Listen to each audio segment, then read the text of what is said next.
अस्सलाम वालेकुम ख़वातीन और हज़रात, इल्म की बात देखने और सुनने वालों को हम तहे दिल से खुशामदीद कहते हैं। ख़वातीन और हज़रात, आज हम बात करेंगे हज़रत उस्मान गनी रज़ी अल्लाह ताला अन्हु की शहादत के वाक़े के बारे में।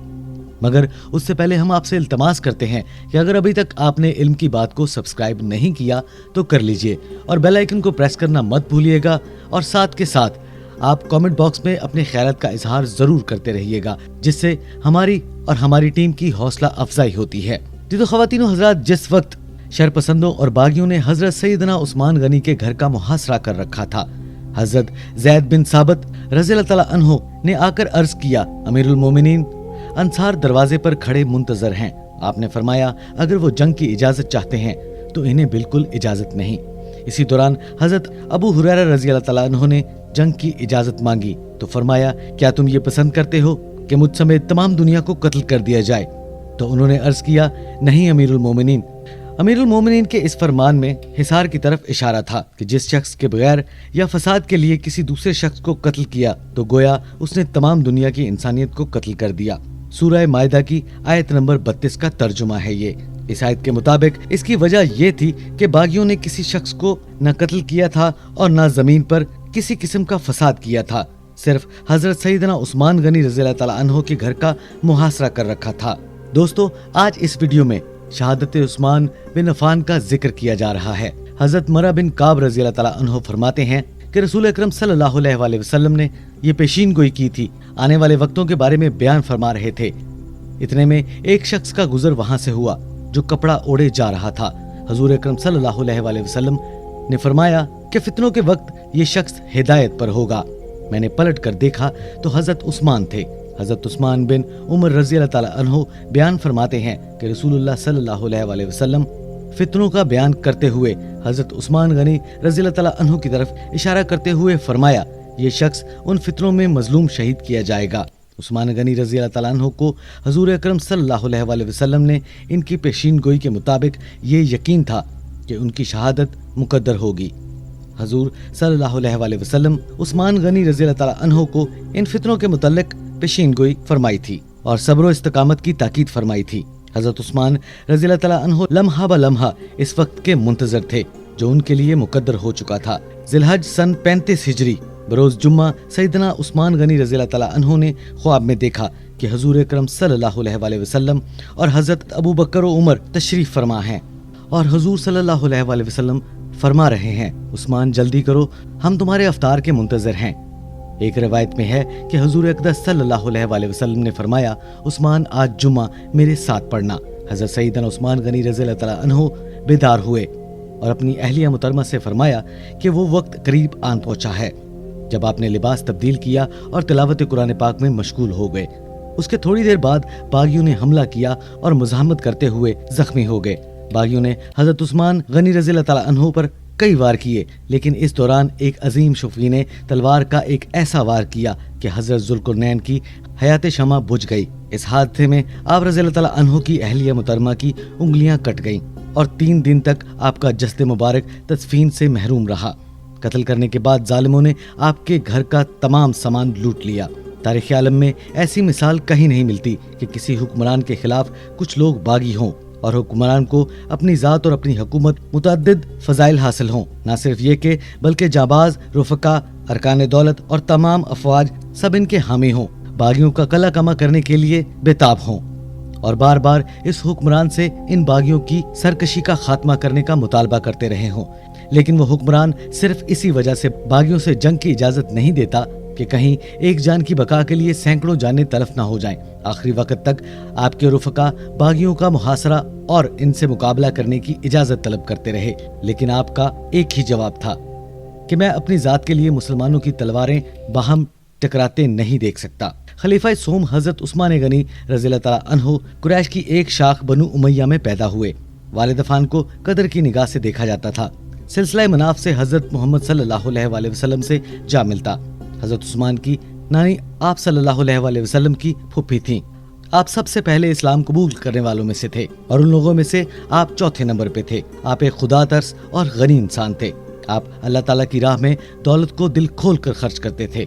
इस बिना पर हुजूर अकरम सल्लल्लाहु अलैहि वसल्लम ने आपको गनी का खिताब दिया था। آپ کا نام عثمان اور لقب ذوالقرنین ہے۔ آپ رضی اللہ تعالیٰ عنہ نے حضرت ابو بکر صدیق رضی اللہ تعالیٰ عنہ کی دعوت پر اسلام قبول کیا تھا۔ جب حضور صلی اللہ علیہ وسلم پر ایمان لانے اور دین حق پر آنے پر حضرت عثمان غنی رضی اللہ تعالیٰ عنہ کو ان کے چچا حکم بن ارس نے لوہے کی زنجیروں سے باندھ کر دھوپ میں ڈال دیا تھا اور کئی روز تک ان کو ایک مکان میں قید کر رکھا تھا۔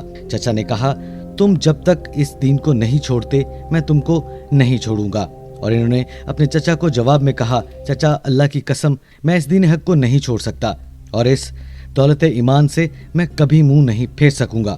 آپ کو ذوالقرنین اس لیے کہا جاتا ہے کہ نبی کریم صلی اللہ علیہ وسلم کی 2 صاحبزادیاں یکے بعد دیگرے آپ کے نکاح میں آئیں۔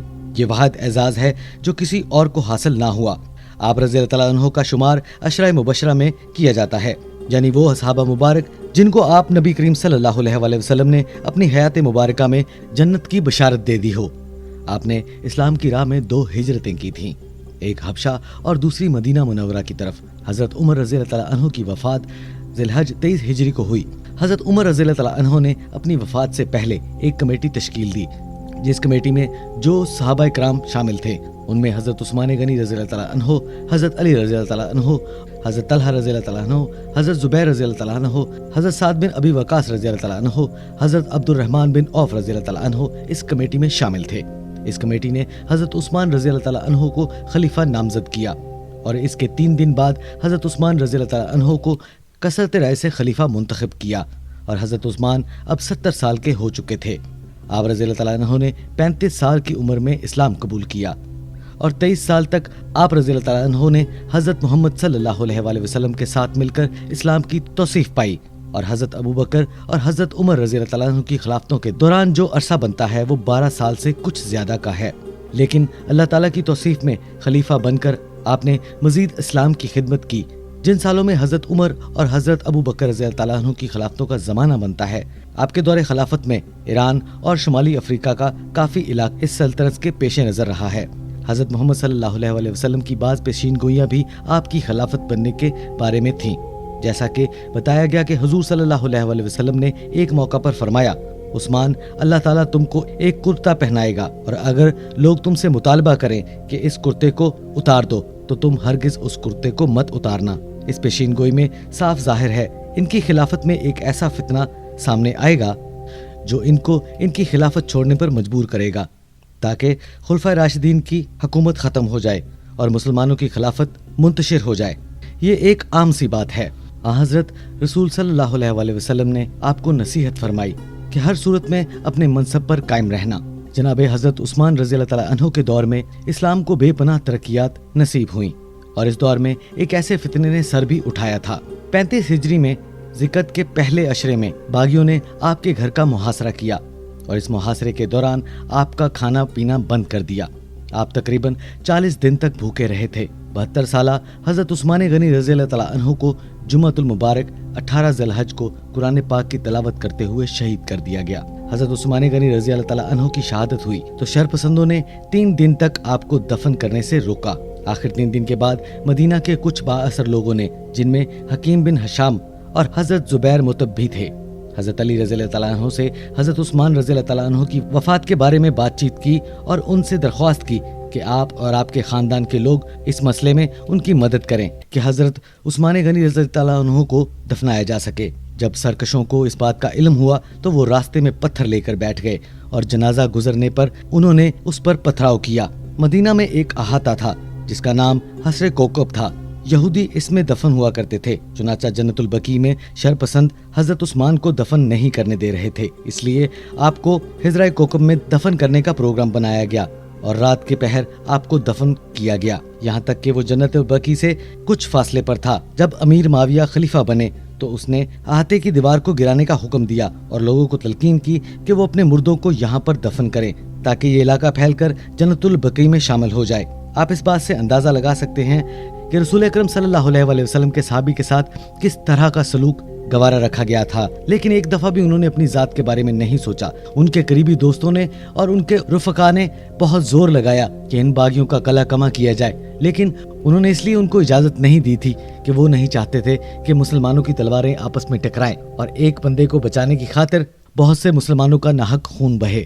تو तो जी ख़वातीन व हज़रात, ये थी हमारी आज की वीडियो, जिसमें हमने हज़रत उस्मान गनी रज़ी अल्लाह ताला अन्हु के बारे में आपको बताया कि उनका लक़ब ज़ुल्क़ुरनैन और उनको उस्मान गनी क्यों कहा जाता था और उनकी तदफीन पर उनके साथ क्या जुल्म किया गया कि उनको दफनाने की इजाज़त नहीं दी गई और 3 दिन तक उनकी मैयत इसी तरह रही। दोस्तों, हमारी आज की वीडियो यहीं तक थी। इंशाल्लाह नेक्स्ट वीडियो में किसी नए टॉपिक के साथ आपकी खिदमत में दोबारा से हाजिर होंगे।